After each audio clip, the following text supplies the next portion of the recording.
এখানে নিয়ে নিয়েছি আমুলের তাজা ফ্রেশ দুধ। 500 1 লিটার আছে, তবু আমি আজকে 500 দুধ দিয়ে আইসক্রিমটা তৈরি করব। এবং এখানে নিয়ে নিয়েছি কাস্টার্ড পাউডার। চুলার আগুনটা সিমে দিয়ে দুধটা ঢেলে নেব।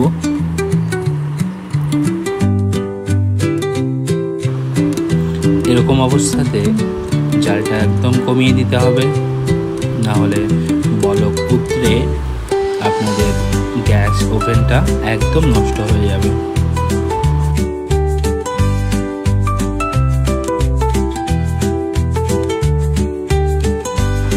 অন্যদিকে আগে থেকে তুলে রাখা কিছু ঠান্ডা করে নেওয়া দুধ আমি রেখে দিয়েছি এবং এই কাস্টার্ড পাউডারটা 2 থেকে 3 চামচ এই ঠান্ডা দুধের মধ্যে, আপনারা দুধ কিংবা ঠান্ডা জলও নিতে পারেন, এটা ভালোভাবে মিশিয়ে নিতে হবে।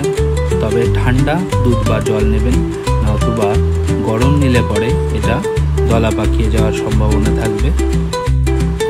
গুলে নেওয়া কাস্টার্ড পাউডারটা রঙটা খানিকটা এইরকম হবে, দেখতেই পাচ্ছেন রঙটা কত সুন্দর হয়ে এসছে।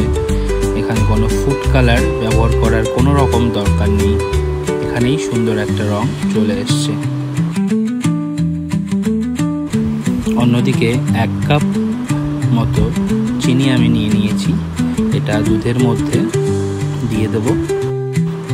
আমি 1 কাপ দিয়েছি, আপনারা স্বাদ অনুযায়ী চিনিটা দিতে পারেন। দেখছেন দুধের থিকনেসটা অনেকটাই কমে এসছে, প্রায় অর্ধেক হয়ে গেছে। এরকম অবস্থাতে যে ডোটা তৈরি করা হয়েছিল কাস্টার্ড পাউডারের, সেই ডোটা একটু একটু করে দিতে হবে এবং অনবরত নাড়তে হবে। আমি এখানে দিচ্ছি কিন্তু নাড়তে পারছি না, কারণ আমার এক হাতে ক্যামেরা রয়েছে, যার জন্য আপনারা যখন দেবেন তখন দিচ্ছেন এবং সঙ্গে সঙ্গেই নাড়তে হবে, না হলে ডোটা দেখতেই পাচ্ছেন একটু দলা পাকিয়ে এসছে। আমি এটা অনবরত নেড়ে এটাকে কমিয়ে নিয়েছি।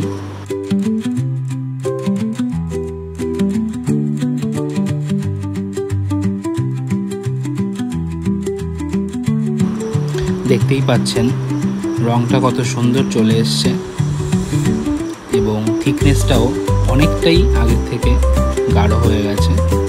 এরকম অবস্থায় চুলার জালটা একদমই বন্ধ করে দিতে হবে এবং রুম টেম্পারেচারে এটা প্রায় আধ ঘন্টা রেখে দিলেই রুম টেম্পারেচারে চলে আসবে। তারপরে এটা আমরা ফ্রিজে রেখে দেব। রুম টেম্পারেচারে আনার পর একটা ফিউল পেপার দিয়ে ভালো করে সিল করে এটা ফ্রিজে রেখে দিতে হবে। 3 থেকে 4 ঘন্টা পর ফ্রিজ থেকে ডোটা বের করে নিতে হবে। দেখতেই পাচ্ছেন এটা অর্ধেক জমেছে, এখনও 100% জমেনি। তো এইরকম অবস্থায় আমরা হ্যান্ড ব্লেন্ডারে কিছু সময় ব্লেন্ড করে নেব।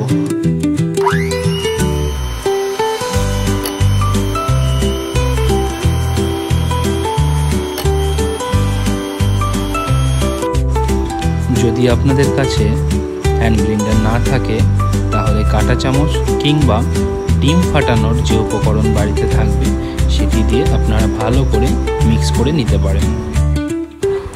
ব্লেন্ড করার পর এরকম ফমি ডোটা হয়ে যাবে। এরপর ছোট একটা পাত্রে আমি ঢেলে নিয়েছি এবং এটা ওভারনাইটের জন্য ফ্রিজে রেখে দেওয়া হবে। ওভারনাইট রাখার পরে আইসক্রিমটা পুরোপুরিভাবে জমে গেছে এবং পুরোপুরিভাবে আইসক্রিমটা হয়ে গেছে।